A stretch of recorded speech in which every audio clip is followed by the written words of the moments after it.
A few months ago, I was chatting with the Vice President of Malawi.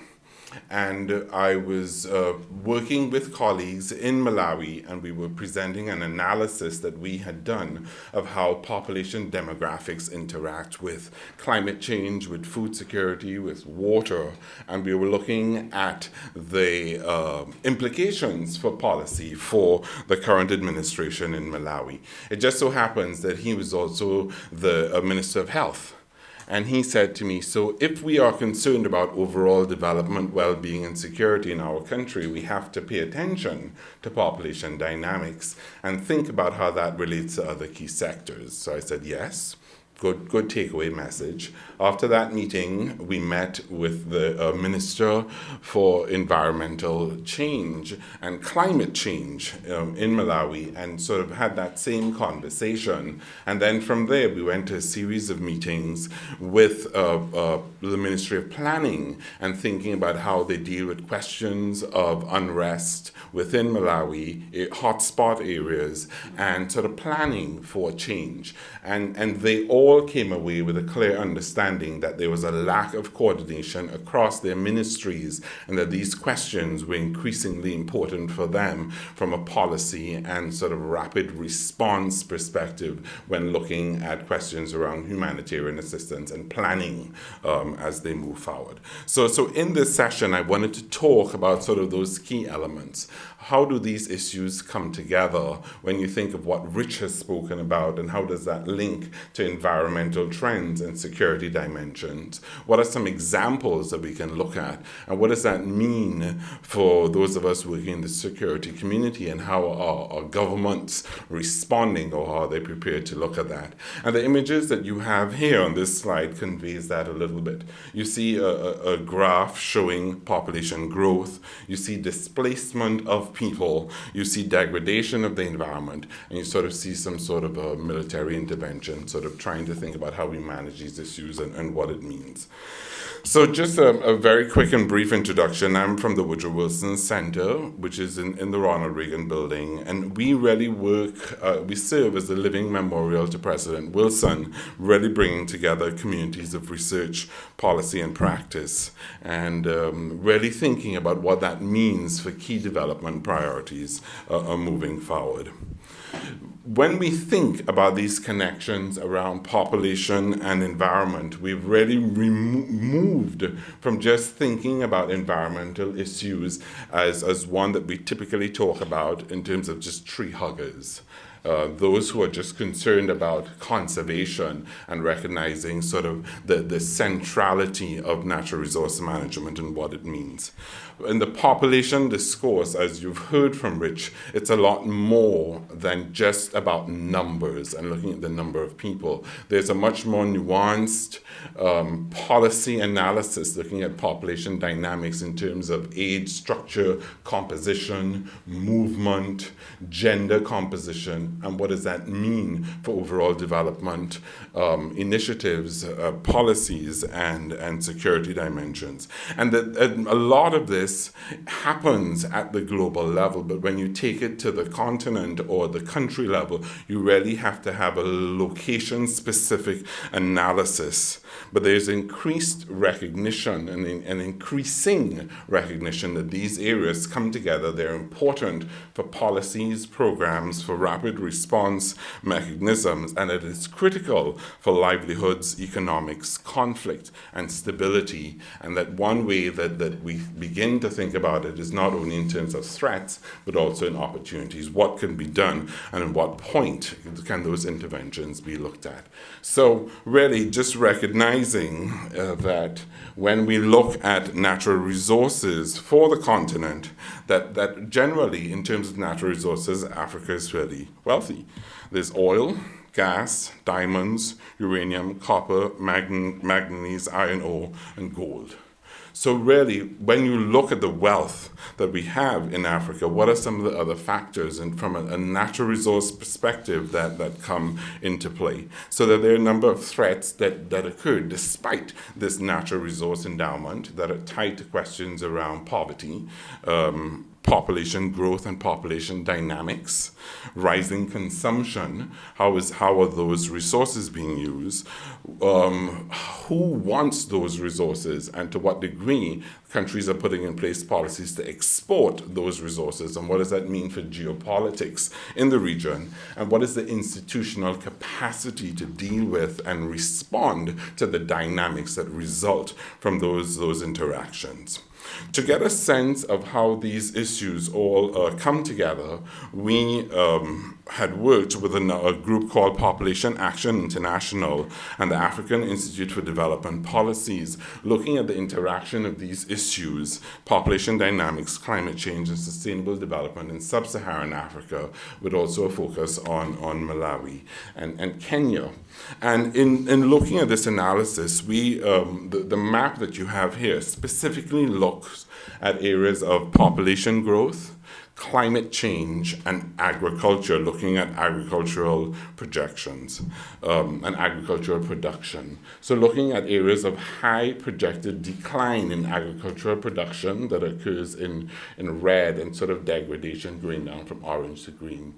And what we found is that a number of the countries in sub-Saharan Africa are projected to continue to grow, while at the same time agricultural production is declining, that agricultural food production per capita has been stagnant from 1960 to 2005, that a lot of the pressure that's occurring on the cropland is coming from population growth, density, movement, that they are projected to continue to decrease in agricultural production, and that questions around climate change is making this more complex and more difficult. So we tried to also have a sense of what that meant in terms of water stress and water scarcity, and sort of the indicators that we looked at were for water stress, that a population is having access to below 1,700 cubic meters per person on an annual basis, and water scarcity is more severe, that it goes from 1,000 to 1,700 cubic meters available per person.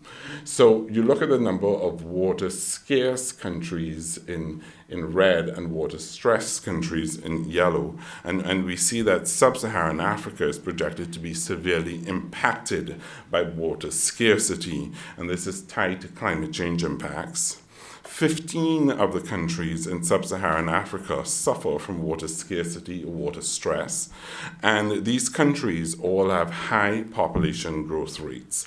So we anticipate that looking at the connections between population growth, water stress, climate change, that these pressures will become even more acute.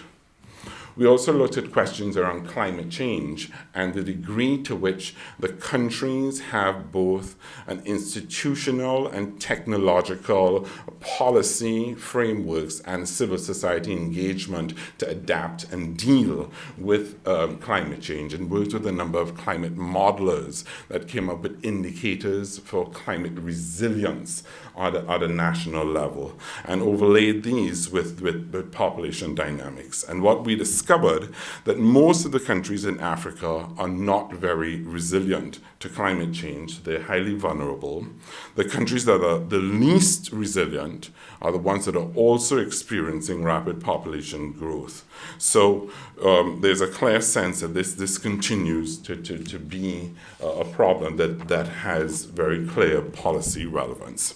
So overall, when we look at sub-Saharan Africa and we look at population and climate change hotspots, we have identified 15 critical hotspots where we see areas of high projected population growth, high projected declines in agricultural production, and low resilience to climate change.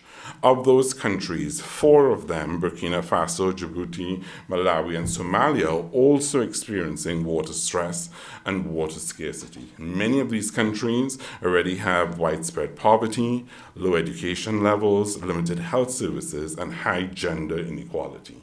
In many of these countries, it just so happens at the same time there's a high unmet need for family planning. So these are women in these countries who are saying they would like to use family planning methods, but are currently not using those methods. So there's sort of an interesting analysis to look at what's the potential of providing those kinds of services in these hotspot countries. Despite the energy wealth and sort of recognizing that the dynamics of these hotspot countries, there's high level of consumption, high use of biomass for energy, so recognizing that there are high consumption levels, and at the same time, there's high vulnerability to natural disasters. So here you have on the graphic looking at numbers that are exposed to drought, flood, famine, and epidemics related to disasters, particularly around disease transmission. So there are lots of questions around vulnerability, which is exacerbated by climate change, sort of the frequency and intensity of these disasters, rising sea levels, tropical diseases, movement, displacement, migration, and what does it mean in terms of economic and agricultural dislocations. So when we speak to those of us working in the security community, we very often look at these dynamics and use climate as a lens to talk about a threat multiplier and sort of recognizing there's a political avenue to look at environmental security connections, that it plays out differently in areas where there's natural resource intensity or natural resource scarcity, plays out a little bit differently, that local dynamics tend to be a lot more challenging than looking at sort of overall regional trends for Africa that really lead to new different types of conflict dynamics that are really focused within the state, and the response mechanisms therefore are very different and sort of leads to different stressors that are exacerbated by changing geopolitics. There's sort of a recognition of the role of science and looking at how these factors come together. So looking at the volatility of oil prices and sort of planning around that. Recognizing that the role of economics and economic policy in terms of rural development is an additional factor, preparing for disaster preparedness, planning and the ability to map around those hotspots, increased public attentions around these issues, both here in the United States but also within Africa, and leading to greater demands in the role of demand to action, the role of the private sector, and also increasing competition from different actors, including other countries such as China, that are really bringing additional pressures to those dynamics. So what does it mean for militaries and sort of thinking about how that moves forward?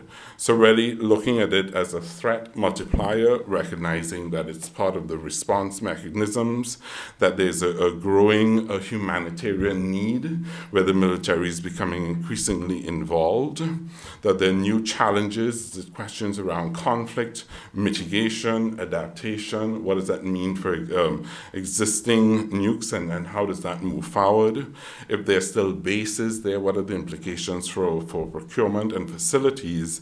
And does it represent just opportunities for military-to-military engagement, or are there more broader opportunities for broader engagement with other sectors of the community? So once again, these issues come together and look at security in terms of human security, ecosystem security, and sort of climate insecurity and what that means. Increasingly, we see a number of case studies that look at these connections and really position environmental security as a critical component. So this is a recent study of a few years ago from the United Nations Environment Program that recognized that environmental security was an important dimension. It had a role to play in terms of violent conflict, but that was exacerbated by underlying factors parameters, that it was particularly important with regard to intrastate conflict, and that the sectors, the environmental sectors where this played out most were in terms of fisheries, arable land, water, and deforestation. So some of the key areas. And some of the key factors that we see once again are around migration, economics, resource capture, particularly by elites, state capacity, and looking at some of the other proximate causes of conflict around ethnic lines, income divisions. And sort of the analysis of some of the hot spots that we've seen in Africa, for example, Darfur, clearly has seen these dynamics coming to play. Rich sort of referred to sort of the history and sort of learning from history, but recognizing that reconciliation mechanisms had broken down, increased pressure from human and livestock, what it meant in terms of a changing environment, and sort of recognizing how that changed the environmental parameters in which the conflict was erupting, changing rainfall patterns and sort of climate change. So some of the analysis has really brought to the fore how these questions around population dynamics and the environment come together. So just to go back to where I started, this is in my meeting with the Vice President of Malawi and the Minister of Environment and Climate Change, to really get them to begin to think more about how these issues come together and how they can plan and collaborate within the ministries, but also within the region and across different sectors with international partners. It continues to be a challenge, but more and more they're beginning to look at what this means in terms of peace-making, peace building, and preventative action, sort of preparing for it, dealing with it, and then sort of the remedies. So some of the ways that they're beginning to look at this is to think of how do we bring these issues to the table in a meaningful way that will facilitate cooperation and dialogue, and how can they build trust and recognize that ultimately it carries some bottom lines for looking at security. It's a question around politics and security, looking at uncertainty. What does it mean in terms of preparing for the worst, and ultimately putting in place programs and policies that will move these issues forward in a very anticipatory way, and knowing that it entails a sort of broader definition of security, but lends itself to some opportunities for action despite the threats. So, thank you.